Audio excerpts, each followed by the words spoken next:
Chocolate.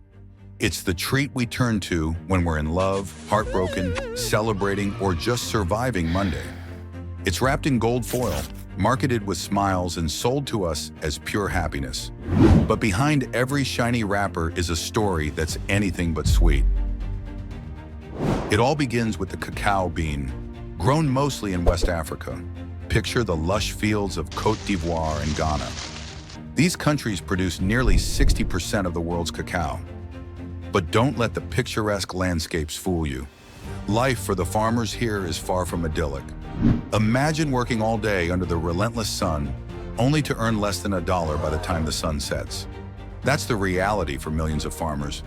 They grow the beans that fuel a $100 billion industry, but barely make enough to feed their families.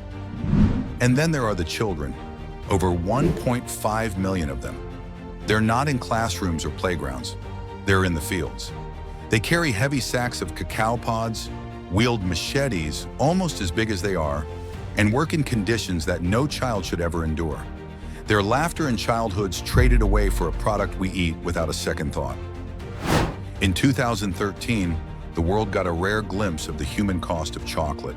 Journalists uncovered widespread child labor in West Africa's cacao farms. Big chocolate companies like Nestlé and Mars promised change. They signed agreements, issued statements, and slapped labels like fair trade and sustainable on their bars. But here's the bitter truth. Decades later, little has changed. The profits are sweet for these companies, but the conditions remain sour for those who grow the beans. Chocolate's dark side doesn't stop with exploitation. It's also taking a toll on the planet. West Africa's rainforests, once sprawling and rich with life, are disappearing at an alarming rate. Cacao farming is a major culprit. Over 80% of Côte d'Ivoire's forests have been lost since the 1960s.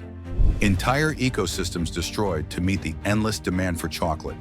And when these forests vanish, so do countless species that called them home. All for a sweet treat we'll forget about the moment the wrapper hits the trash. And yet chocolate remains irresistible. We reach for it without hesitation, rarely questioning its journey. But maybe it's time we did. Behind every bite is a farmer's hard labor, a child's sacrifice, and a forest's loss.